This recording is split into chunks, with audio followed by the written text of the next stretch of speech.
গৌরীপুর মোড় থেকে minute 30 cycle journey করলেই 3-4টে ছোট গ্রাম ও একটা বিরাট নির্জন ফাঁকা মাঠ পেরিয়ে আমার গায়ের দেখা মেলে। গৌরীপুর মোড় থেকে ডানহাতি রাস্তাটায় হনহনিয়ে ঢুকে পড়লাম আমি। ইট বিছানো এই পথটাই সীতাগঞ্জের সামনে দুটি শাখায় ভাগ হয়ে গেছে, আর তারই একটা ছুটে গেছে আমার গায়ের দিকে। ডানহাতি রাস্তাটা ধরে কিছুটা হাঁটার পর বাপাশে একটা ছোট্ট বাড়ির সামনে দাঁড়িয়ে পড়লাম। লোহার টিন বাঁধা সে দরজা। দরজার ওপরের দেয়ালে বাংলায় মোটা মোটা অক্ষরে লেখা, সাইকেল জমা রাখা হয়।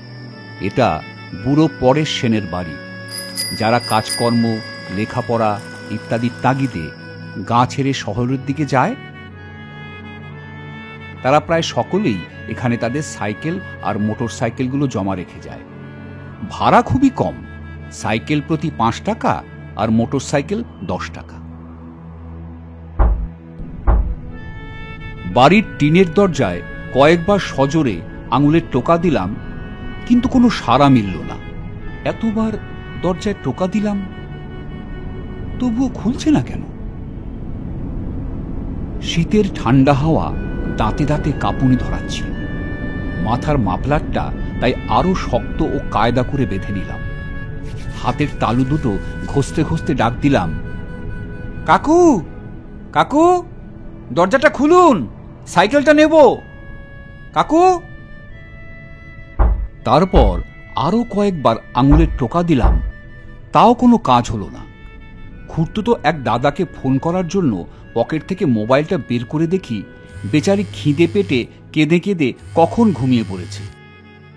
এক বিরক্তিসূচক শব্দ করে দরজার দিকে ফিরে দাঁড়ালাম। দেখলাম ওপারে একটা কুঁজো কালো মূর্তি অন্ধকার ঠেলে দরজার দিকে এগিয়ে আসছে।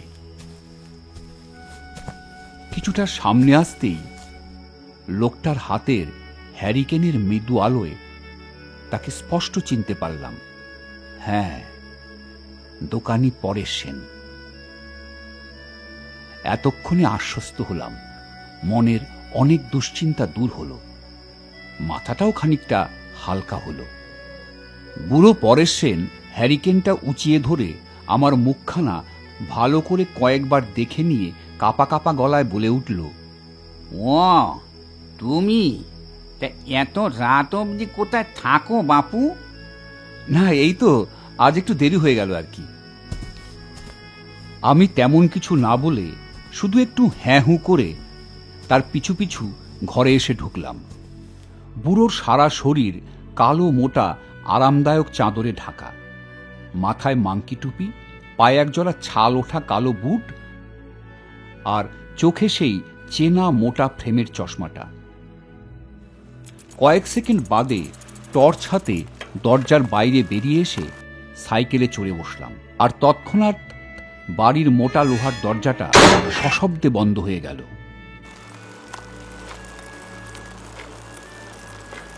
ঠান্ডায় কাঁপতে কাঁপতে আমি সাইকেল চালাতে থাকলাম।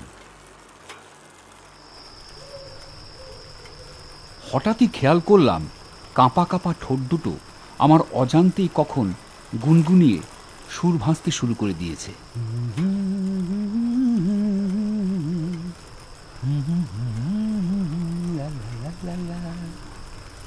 তা প্রায় 15-20 মিনিট সেভাবেই যাওয়ার পর হঠাৎ যেন আবহাওয়ায় হালকা পরিবর্তন অনুভব করলাম।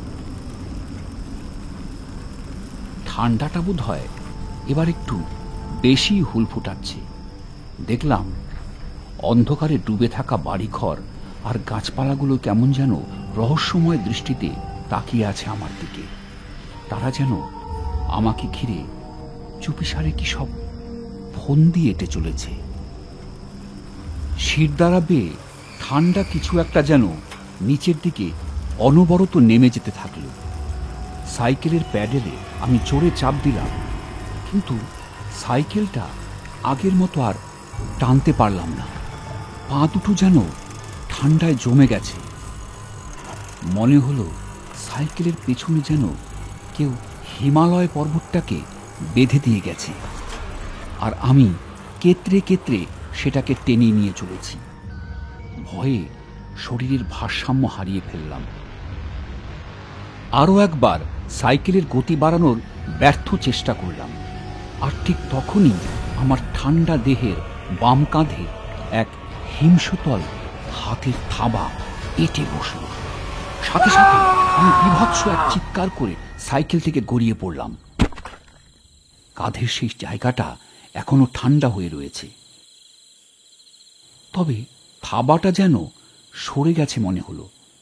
কয়েক সেকেন্ড বাদে আমি আস্তে আস্তে উঠে দাঁড়ালাম। ঘোর মাতালের মতো পা দুটো কেঁপে চলেছে, আর গলাটা যেন শুকিয়ে কাঠ হয়ে গেল। 2-3 বার ঢোক গিলে টিমটিমে টর্চের আলোয় চারপাশটাকে দেখলাম। তারপর ভয়ার্ত কাদো কাদো গলায় চেঁচিয়ে উঠলাম, কে তুমি? কি চাও? গলার আওয়াজ তো দূরের কথা, ছোটখাটো কোনো শব্দও কানে এসে পৌঁছল না। আমি সাইকেলটা দুহাতে চেপে ধরে আবারও একবার চিৎকার করলাম, কে কে কে তুমি? কি চাও আমার কাছে? কে? হ্যাঁ? কয়েক সেকেন্ড কোনো সাড়া নেই।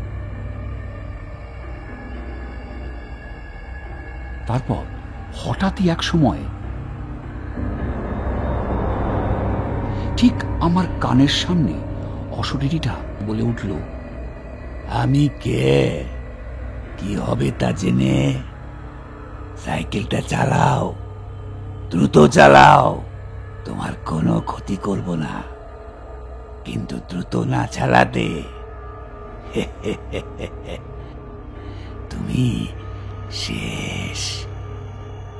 শব্দের সাথে বেরোনো তার মুখের ঠান্ডা বাতাস আমার এক কান দিয়ে ঢুকে অন্য কান ফুঁড়ে বেরিয়ে গেল, আর বীভৎস এক দুর্গন্ধে সারা গা গুলিয়ে উঠল। আমি মুখ বুজে প্রথমে সাইকেলে চড়ে বসলাম, তারপর প্যাডেল করতে আরম্ভ করলাম।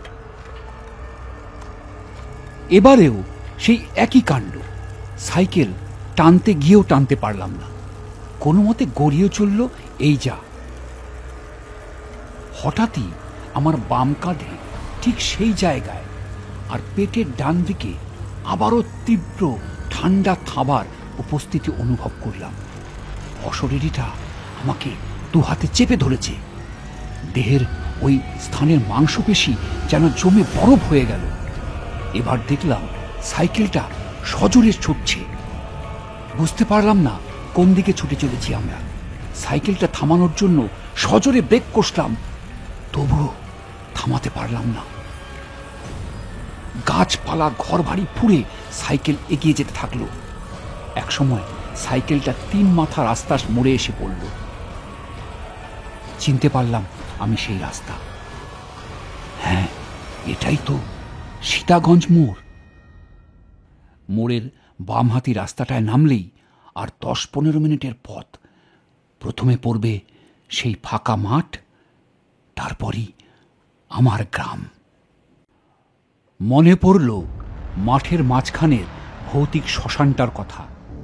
কত না আজব, কত না ভয়ঙ্কর সব কাণ্ড ছোটবেলা থেকে শুনে এসেছি তাকে ঘিরে।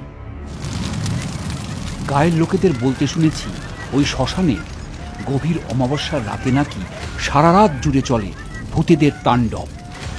তারা পথিককে ভুল পথে চালিত করে মজা দেখে, আর তাদের থলির ভেতর থাকা খাবার দাবার ফলমূল সবই আত্মসাৎ করে ফেলে।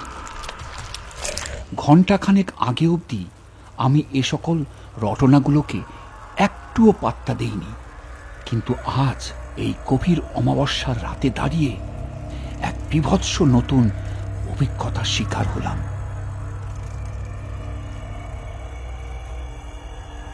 অবশেষে এসে পৌঁছালাম শ্মশানের রাস্তাটায়। বহুদিনের চেনা পথটা আজ যেন অচেনা ঠেকছে। কিছুক্ষণ আগে অবধি চারিদিকটা ছিল ঘন অন্ধকারে ঢাকা, কিন্তু এ পথে পৌঁছে দেখি কোথা থেকে মৃদু মৃদু সব আলো পড়েছে বড় বড় বট অসত্য শেওড়া গাছের চূড়োগুলোতে। কি বিভৎস গা ছমছমে সে আবহাওয়া। কোনো একদল অশরীরী অতিথির অপেক্ষায় শ্মশানটা যেন সেজেগুজে বসে রয়েছে। সাইকেলের ক্যারিয়ার জুড়ে বিরাজমান অশরীরীটা তখন আর অতটা ভীতির সঞ্চার করছিল না। তার ঠান্ডা হাতের থাবাটাকেও আমার দেহ মানিয়ে উঠেছিল। মনে মনে ভাবলাম, এবার এই মাঠ পেরোতে পারলে বাঁচি। পেছনের অশরীরীটা কোথায় চলেছে? আমার সাথে সাথেই বাড়ি অবধি যাবে নাকি? কে জানে। এইসব ভাবতে ভাবতেই হঠাৎই এক জোরালো ঠেলা খেয়ে আমি সাইকেল থেকে ছিটকে রাস্তা দিয়ে গড়িয়ে পড়লাম শ্মশানের উল্টো দিকের নিচু মাঠে। মাঠের মাঝে চিত হয়ে পড়েই দেখলাম রাস্তার পাশে ঝুলে থাকা বটের ডালটা ধরে কেউ যেন হুড়মুড় করে গাছে চড়ে বসল। তারপরই হঠাৎ শ্মশানের সমস্ত গাছপালা জুড়ে এক জোরালো আলোড়ন শুরু হল, সাথে বিকট সব চিৎকার।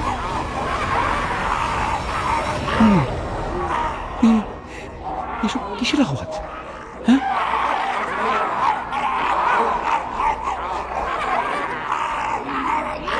কি দেখছিস? মাঠ ঘাট সব কাঁপতে শুরু করল।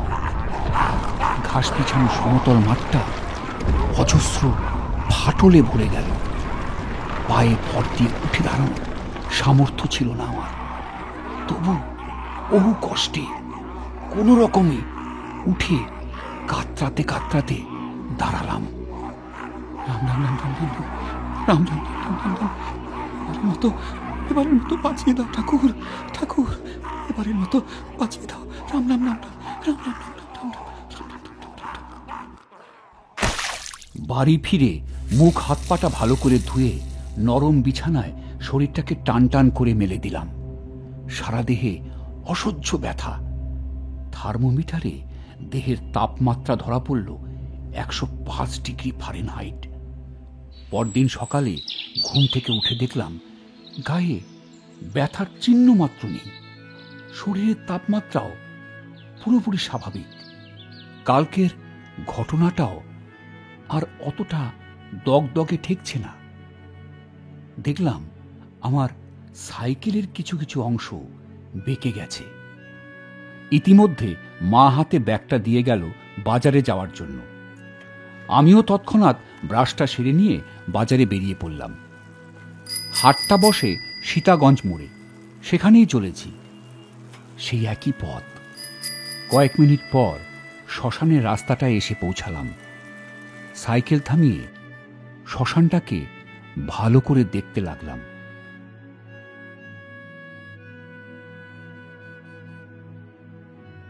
কিন্তু সেখানে অস্বাভাবিক কিছুই খুঁজে পেলাম না। গাছগুলো আগের মতোই ডালপালা ছড়িয়ে দাঁড়িয়ে আছে, আর ঘাস বিছানো মাঠটাও রয়েছে আগেরই মতো সমতল।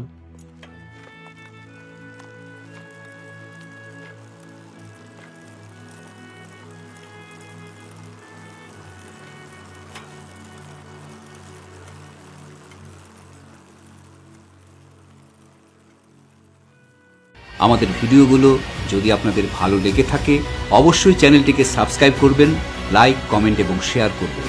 আর হ্যাঁ, পাশে থাকা বেল বাটনটিকে প্রেস করতেও ভুলবেন না। তাহলে আমরা আপনাদের জন্য নিয়ে আসা ভিডিওগুলোকে সঠিক সময়ে আপনাদের কাছে পৌঁছে দিতে পারব। দেখা হচ্ছে নতুন কোনো ভিডিওতে। ধন্যবাদ।